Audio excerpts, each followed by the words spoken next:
Let's begin. Happy Halloween. I am the one and only MSJ, Max for short. This is Kemper. She's helping me with today's video.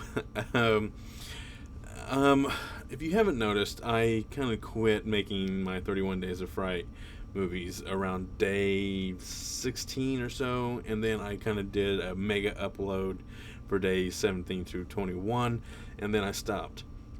As I mentioned in that video, I have tried to make a few videos here and there, sit in front of the camera, but I just never felt comfortable. I just haven't been feeling myself here lately, and I just didn't feel like myself. I really haven't. So, but I really wanted to make one final video for this month. I'm actually in the process of packing all my Halloween stuff up and getting ready for tonight, so I can just have everything picked up so I don't have to deal with it tomorrow. But I thought it'd be kind of fun to kind of do something different for my final video for the month, is that I'm just going to be doing some recommendations more than anything. That's basically what I've been doing all month long, here and there, but just for the most part, I'm going to be, oh, thanks buddy, just be kind of spouting out some of these horror movies that I've watched on day 31, October 31st, on Halloween, in years past. And there's one or two movies that I watch on this day no matter what.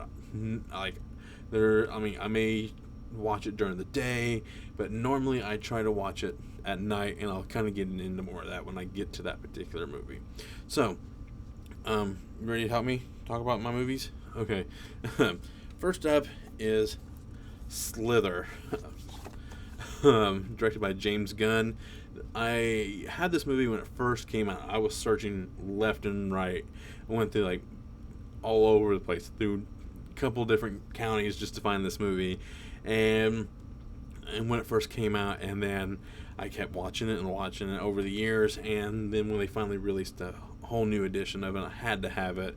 This has like all new commentary on it, which with James Gunn talking about the process of making the movie and how much this movie has kind of gained a following over the years, since it's been out, and it's awesome. And it also has Nathan Fillion and Michael Rooker, who are also in the movie, just bashing one another, but in a good, friendly way, and it's just a lot of fun just for the commentary alone. So, next up is World War Z.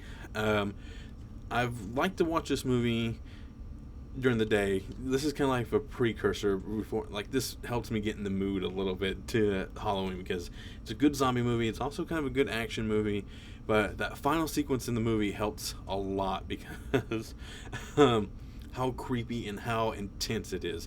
Like, you start off with a really good action sequence in the front of the movie where they're trying to escape the city, and then you get another sequence where, bye Kemper, where he's in Jerusalem, I think, or Israel. It's just somewhere like not here in the U.S., and he's trying to escape there, and and that just happens, and then he gets to this particular building where he's trying to get some medicine or like an antidote or something like that. I haven't seen this movie in quite a long time. And it's just him kind of navigating these corridors, being super quiet, knowing that there's zombies everywhere.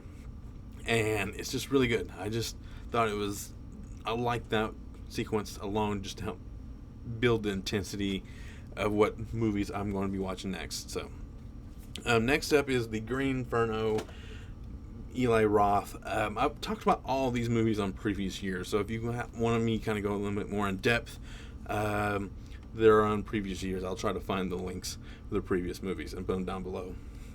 But I don't normally have cannibal movies. I mean, I may have like vampires and werewolves and stuff like that, but not like people actually eating other people. And I love this one. This is fun. It takes a little bit of get going. It really does. But once it gets going, it does not want to stop, and it's pretty intense towards the end. Once they finally start, the native tribe starts to kind of doing what they're doing, and it gets rough. Let's just put it that way. So, my next movie is John Carpenter's The Thing. I actually have a couple different versions of this movie. I have like when I think this is like when it first came out on Blu-ray, and this is like one of the most recent editions. And this is the Steelbook. And it has like a 4K scan, has a TV version of it, and I just absolutely love this movie. This is perfect for tonight because right now, as of this recording, it's super cold, it's wet, and we actually do have some flurries going on, so a little bit of snow going on. So I'm definitely watching this one tonight. And it's Kurt Russell, John Carpenter. You just can't go wrong with that one.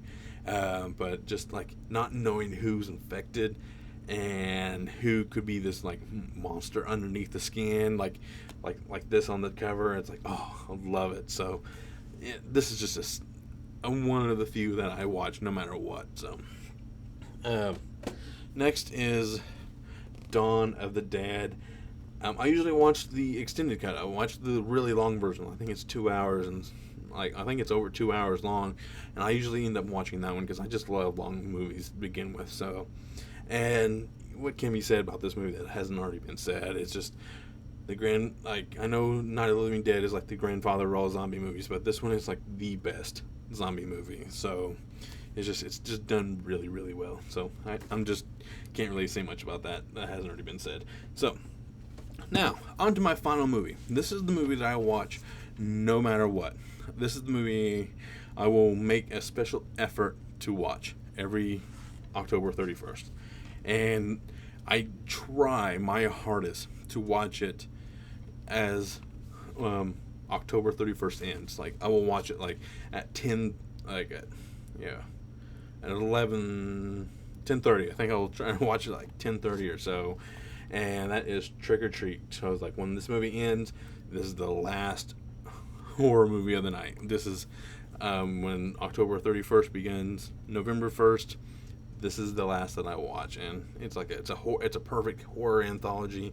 I just can't get enough of this one. This is Halloween to me, right here. It's just good music. It's well shot. It's well acted. It has great special effects. It's just like what you need from a Halloween movie, all rolled into one. Has several different stories. I mean, one may not interest you, but they're all really, really, really done well. It takes place on Halloween night.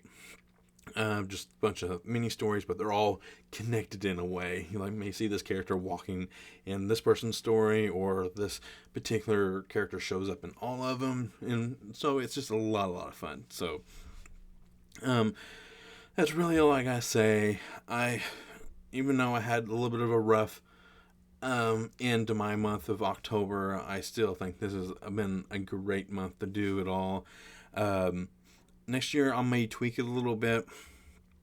Hopefully not to have the same repeats of this year, but I'm going to just enjoy my Halloween and eat some popcorn and watch some scary movies. And I did subscribe to the Shudder app. I have a Roku, so I subscribe to it, and I love it. I mean, I've been watching the Joe Bob Briggs stuff. I missed all that, because I used to watch the Monster Vision stuff on TNT, and I just, oh man, it's bringing back so much nostalgia of watching those movies. Because the reason why horror movies are so important to me is that when I started to be able to watch movies, like when I was able to go to the movie, my local movie store, like to rent movies, and that's the movies I would kind of more gravitate to, because those are the ones that were the fun movies to watch. And it's like, has everything, blood, guts, boobs, like whatever, it's just everything in them.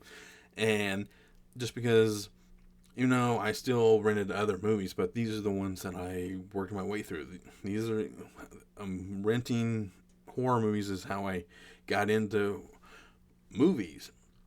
I mean, in general, I may credit also Jaws, like the first movie that I truly remember watching, and my mom kind of telling me about the making of Jurassic Park, because I got scared, because when Jurassic Park came out, I was like 4 or 5. So watching that was kind of intense, especially the T-Rex stuff. So, and my mom showed me the behind the scenes stuff, and that kind of opened the floodgates. I was never really truly scared of a movie. I mean, you get like jump scares and stuff like that, but like horror movies never was the same to me, or movies in general, and I always looked at them in a different light because of that. So being scared is the reason why I like movies so much. So that's really all I gotta say. Happy Halloween. I'm going to go back to watching movies and fixing up my basement because I got a new desk and all that good stuff. So I'm gonna hoping to have a new feeling, hopefully to bounce back in a big bad way next month.